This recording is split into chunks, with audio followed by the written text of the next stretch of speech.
your name correctly, so I will respectfully ask you to tell me, how do you say your name, doctor? Hi, Dave.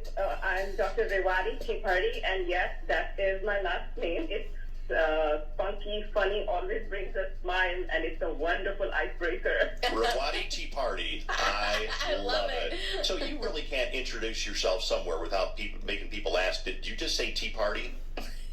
Yes, and you know what? I always challenge my patients. I said, give me a new joke, and you're in the best. And give me a new joke. So tell me your story, because we read your email, and I want you to be able to put it into your own words, doctor, if you will. Sure. So I'm a hospitalist and a geriatrician with Health Partners in Park Nicollet. I work at Methodist Hospital. And the way this whole thing started was in mid-March when the COVID fury was just picking up fire. I finished my COVID duty, which means this whole unit is dedicated to COVID-positive patients. You're taking care of them. And after finishing my week of rounding, I was at home, but my thoughts were still racing and reeling, and I was thinking about all the nurses who were still in the hospital on these units in the intensive care, working so hard. And I just could not stop those thoughts. I was like, I have to do something for them. So I called the units, and I gave them my credit card and said, can I just get you some lunch? And again, this is just to take your mind off for that small 15-minute of break time. To tell you that I'm thinking of you, be safe, be positive. I'm grateful that you're all still there working while I finish my duty, and today I'm at home. So it just started like that, and I continued it for a few days, and I did not know as a lone person how long could I have gone on. I mentioned it to a friend, and she said, you know what? I'm at home. I want to do something for the nurses who are going every day out.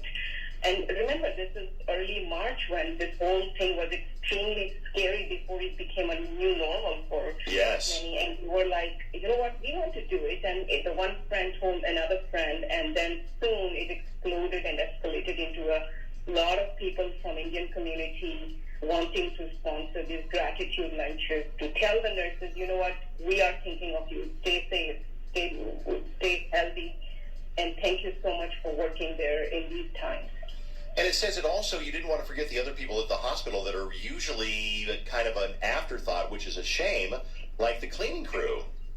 Yeah, so like I said, I mean, when I started alone, my thought was small because I did not know how long could I have gone. I would have just gone on to the COVID unit for so many number of days. But once what this whole gratitude lunch project, which started on my kitchen table on a white erasable board with few names, became like a Google spreadsheet. I was like, you know what? There are tons of essential workers. There's cleaning crew. There's security guards who is front greeters. There are volunteers, lab personnel, emergency room, and the respiratory therapists who are actually intubating these COVID-positive patients in the intensive care. So we kind of increased from just nurses to many other departments. And then also we started at Methodist because I worked at Methodist. But then it was like, you know what? Let's expand to as many hospitals across the Twin Cities. And thankfully, because of the community support, we were able to cover as many hospitals as possible, and a few nursing homes and a few respiratory clinics. And these are clinics where drive-through you go to get your COVID-positive test, COVID testing.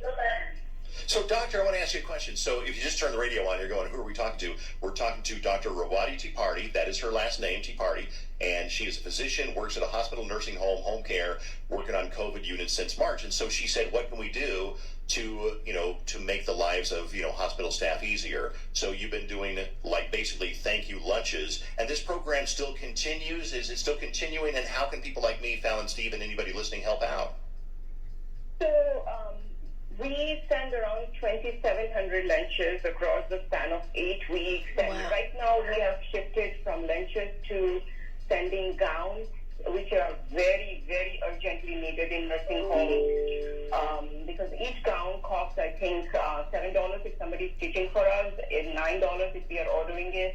And one gown means one family member may be able to visit the patient, or a healthcare worker.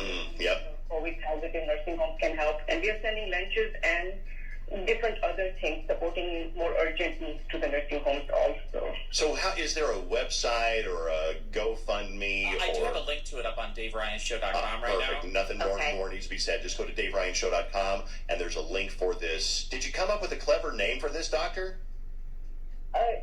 We just call it Gratitude Lunch Project. I love like it. that. That's exactly, that's perfect. Hey, Doctor. And I do want to thank Witch of St. Louis Park. Oh, yes. It was hard. This was a COVID peak time when we were not supposed to go driving on the road. And sending these lunches, we needed a plan. So the St. Louis Park, Witch collaborated with us, and their great drivers and volunteers were the ones who were dropping these lunches at odd hours for night shifts at different parts of the city. So I'm really grateful and thankful to them for collaborating with us. Doctor, you know what? Thanks for acknowledging them and thanks for being on the show. I think that, the people are remembering and taking mental notes of the businesses that stepped up to help out. So I will give them another shout out. Witch over in St. Louis Park. It's right over here. It is, yeah. So remember to patronize these stores that have done so much for the community. Doctor, thanks for being on. It was fun talking to you, and I'm so appreciative, and a lot of people are. There's a lot of healthcare workers that listen to our show, and thanks for remembering security guards, the front desk greeters, and all the people behind the scenes, too. Doctor, have a great day. The website is theneedindeed.org. If there's any community need, please go to the Facebook, plug in an anonymous message. If there is a person who needs help, plug in the message. We may or may not be able to help, but I'll direct all the resources which I can towards the right person who is urgently needing anything. Thank you so much for this time, Dave. You bet. Thank you. you. If you know a story that's absolutely Minnesota, then send us an email to ryanshow@kdwb.com. Coming right back, the Dave Ryan in the Morning Show is here on 101.3 KDWB.